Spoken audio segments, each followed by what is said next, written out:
জংপ্রিংসে Mizoram Assam Tripura Manipur Indian ভাতার Tonai Bangla হাক্তর Myanmar হাক্তর যত কবরু খুপনো নাই সাউথ তনে রনো তিনি আংমা সিরমকে বসে শেখ হাসিনা তিনিও কল রেকর্ডিং দেখে বা ফোন দেখে সাখলাইয়ে দङ বাংলাদেশ নেতাও ডক্টর ইউনুস জাতের জাত খেয়ে দङ আবো বুংনো বুথাইমি হিয়ে বুংনো ফাঁসিরিয়া মহিমন্ত ইয়ে কাউ ফেরো খাইয়ে দङ এটা তো তাদের ছিল লাশ ফেলো সরকার পড়বে অধিকাংশ মারা গেছে যারা কই আন্দোলনরত একটা নেতাও তো মারা যায়নি তাদেরকে একটা আচরও লাগেনি সাধারণ ছাত্রদের মেরে এরা এমন একটা সিচুয়েশন তৈরি করলো আর সব আমাদের পর আমি সমস্ত আহতদের চিকিৎসা আমি থাকতে যতদিন প্রায় 34 জন শহীদ পরিবার তাদের ডেকে এনে গণভবনে সান্ত্বনা দেওয়া আর্থিক সহায়তা দেওয়া এবং ন্যায় বিচার যাতে পায় আমি জুডিশিয়াল এনকোয়ারি কমিশন গঠন করেছি ইউনুস এসে সেই এনকোয়ারি কমিশনকে কাজ করতে দেয়নি কেন বন্ধ করলো আমি এখনও দাবি করব প্রত্যেকটা লাশ কবর থেকে তুলে সেই লাশের ফরেনসিক করতে হবে ময়নাতদন্ত করতে হবে কিভাবে মারা গেছে সেটা নিশ্চিত করতে হবে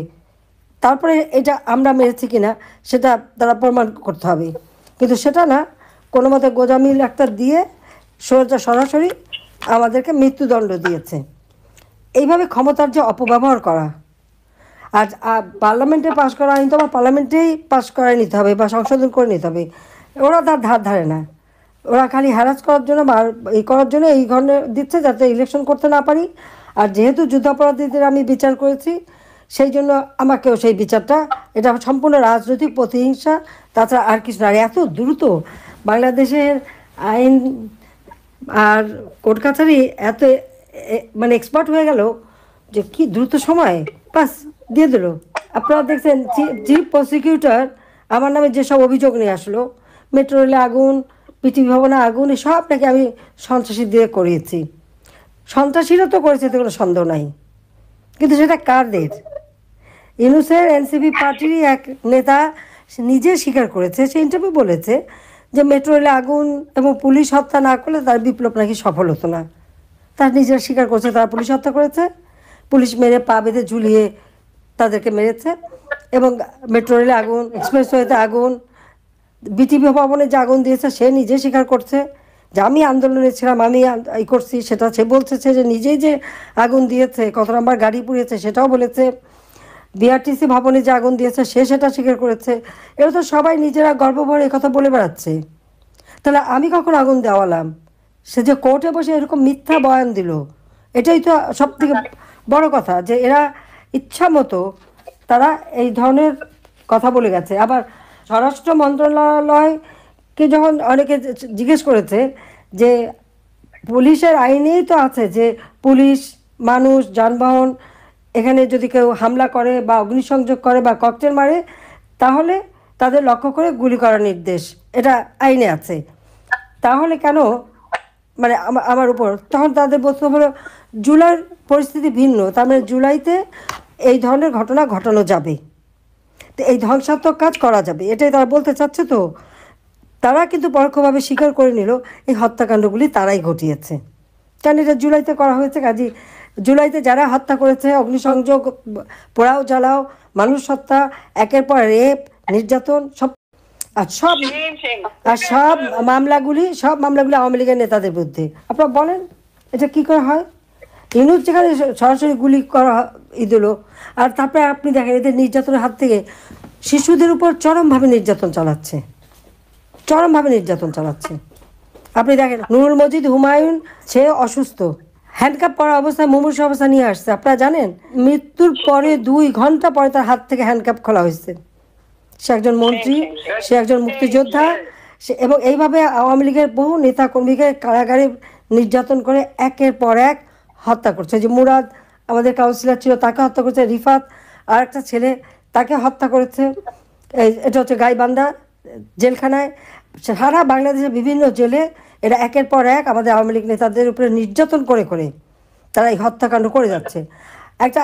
ক্লাস 8-এর ছেলে সে পরীক্ষা দিতে যাবে পরের দিন পরীক্ষা বাপ মার সাথে ঘুমাচ্ছে এই কুমিল্লার ঘটনা আপনারা জানেন বাড়িতে যে সেই ছেলেটাকে অ্যারেস্ট করে নিয়ে আসলো অপরাধ কি সে তারা ছাত্রলীগের সঙ্গে যুক্ত সেই জন্য 8ম শ্রেণীর ছেলে সে তো তখন ওইভাবে কোর্টে তোলা হলো যখন এসবির 3 জন অফিসার, তারা কোর্টে দাঁড়িয়ে জজ সাহেবকে বলে উপরের চাপ আছে, জামিন দেওয়া যাবে না। কোর্টে এসবি যে এভাবে জজ সাহেবদের বলতে পারে বলেন? কারণ তার পক্ষে তো উকিলও আছে আর ওদের পক্ষে উকিল আছে, তার এরা ওকালতিও করবে। তো বাংলাদেশে বিচার বিভাগ আইনসভা নিয়ে কীরকম খেলা নিউজ খেলতেছে আপনারা দেখেন। নরসিংদীতে আমাদের আর এক ছেলেকে ছাত্রদের অপহরণ করে তার বাপ যখন টাকা দিছে তখন তাকে ছেড়ে দিছে। আমাদের ওখানে তো বহু ছেলে মেয়েকে হত্যা করেছে। তো এইভাবে একের পর এক আওয়ামী লীগের যে কত নেতাকর্মী হত্যা হয়েছে সেটা আপনারা একবার হিসাব করে দেখেন,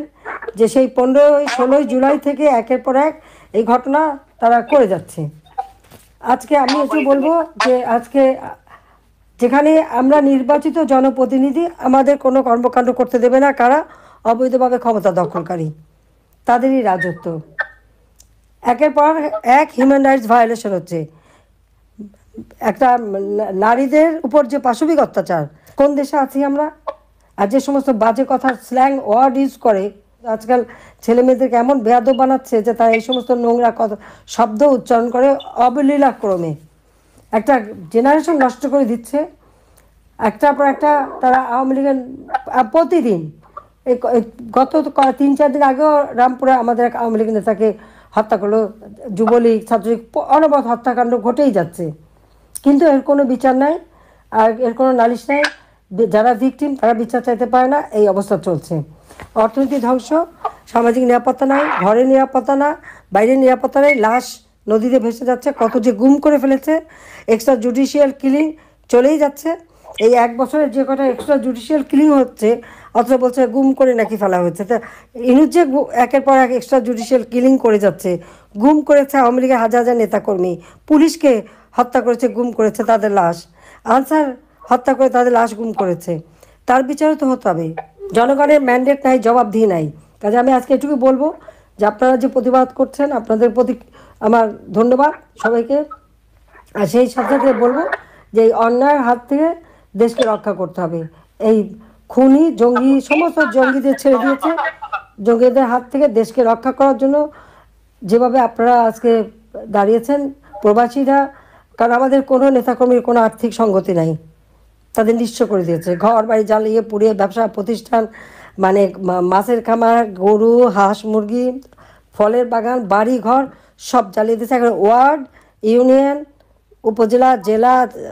পর্যন্ত ঢাকা কারো কিছু নাই।